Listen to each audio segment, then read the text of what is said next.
What's poppin'? It's your man Isaac, I Ain't Dirty Hands III. You tuned in to Backstage Pass. Watch out.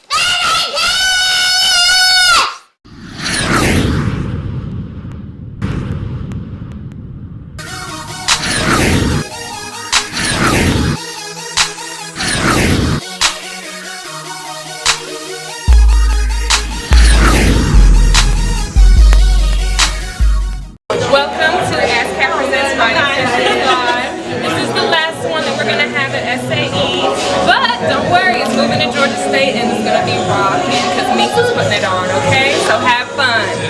Hi, this is Jay. I'm here with Kevin Sean with F.I.R.M. We're here for the SAE writing session that happens every third Wednesday.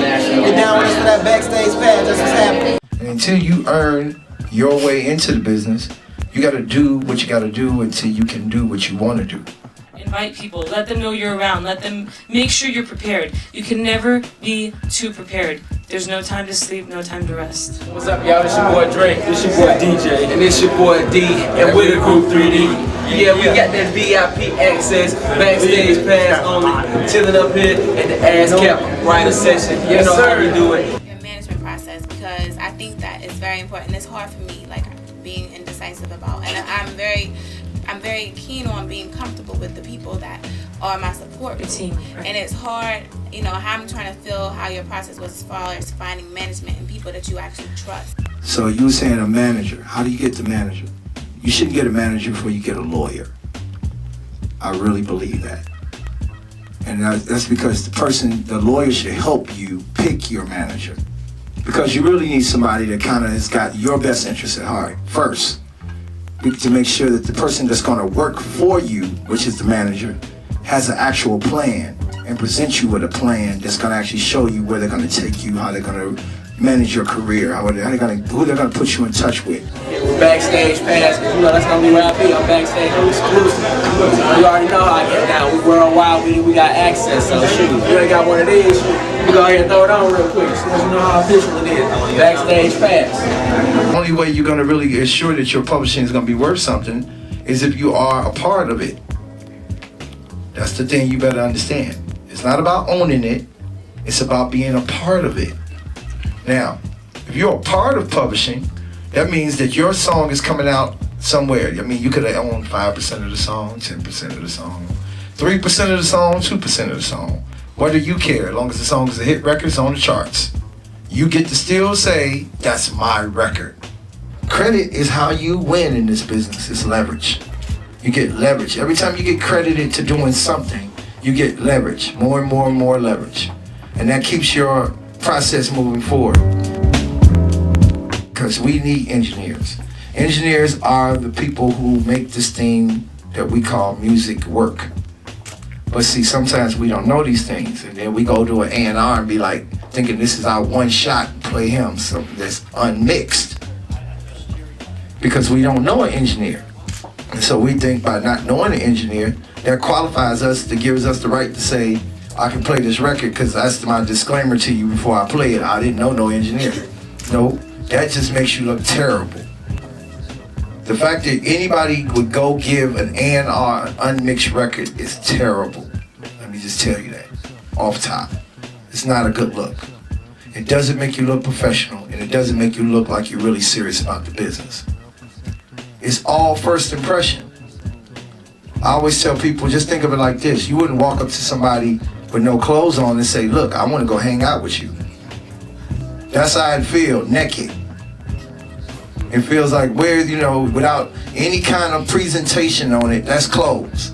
You don't put the clothes on it, then you hand it to us naked. You want us to do something with it. That's why I say all the time when we use that word business, sometimes we use it and then everything we do is not business. We just say it as a way to try to make it look like we on our game. Business is about how you handle yourself, how you carry yourself. You know what I'm saying? And this thing called music is mostly business. This thing we love to do, we do that regardless. VIP access has been granted. Yeah. Backstage pass, baby. Yeah. Co-pub, you would probably think more of a, I'm just gonna throw a name out there, maybe a B. Cox, Brian Michael Cox. Admin, you probably will say Babyface. Why? Okay. Big difference. Admin, you get to keep your copyright as opposed to co-pub when you give them half.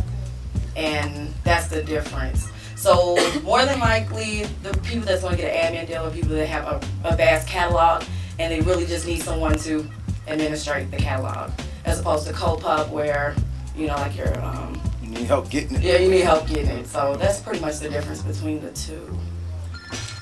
If y'all really pay attention to who the artists are in the room, that could be your first placement. Honestly. Don't think just because they're not signed, that's not a placement. That could be a placement. Like I have this thing when I'm shopping a project. I always believe there's two ways for you to work a record. Find an artist that hasn't got a deal, that's in a possible good situation, maybe with good management, good production company or whatever that's possibly being looked at but hasn't got all the way over the top yet, and put your record on them. And then take that same record and shop it to a major artist and see who gets you the check first. If you break an artist, do you know that that puts you in another class all by yourself? You are now a very special individual. It means more to break an artist than it does to get a placement. But it's harder. That's the only thing. It's harder. It's pros get here writing sessions and you tune in to Backstage Pass, VIP access. It's me, baby. I knew. Single. Wow. What a word. Now, it used to be back in the day that what happened was we worked on a collection of records and we called it catalog. And out of that catalog of records that we worked on, we would isolate certain records that kind of fit a direction, right? And then you would take those records, you would go to other producers, songwriters, you play them those records and say, this is somewhat the direction we're going in with this artist.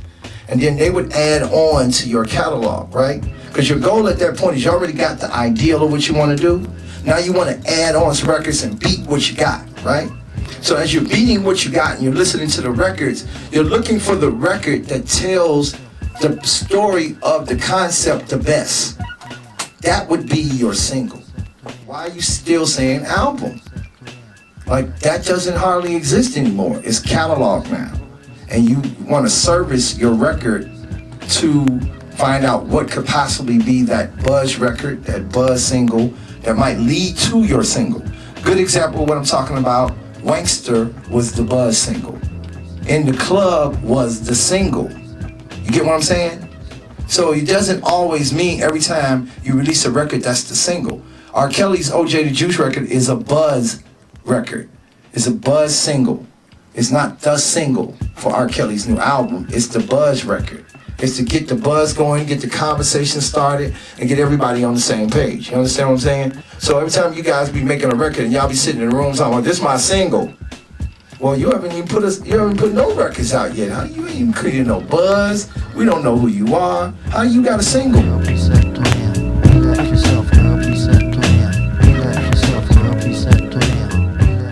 Make sure you have contracts with these artists before you say you're their manager.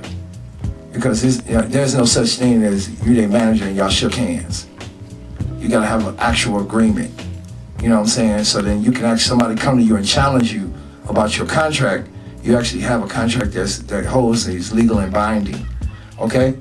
What it do? It's your boy John Doe, live, Backstage Pass. You already know what it is. Yeah, Backstage Pass, man. I'll let you work. This rapper by the name of Ray Nitty. He's from Milwaukee. He has the biggest record in the Midwest right now. It's called Bow. Right now he has a couple situations on the table. Yay!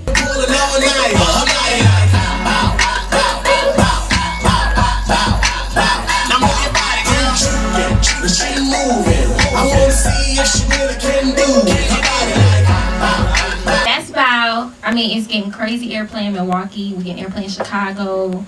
Actually, Fayetteville is playing it. I'm going to be launching my company, the F.I.R.M. F.I.R.M stands for Foundation for Innovative Resource Management. And we're going to be responsible for creating programs for the music industry. Programs that will help this process that you are trying to go through.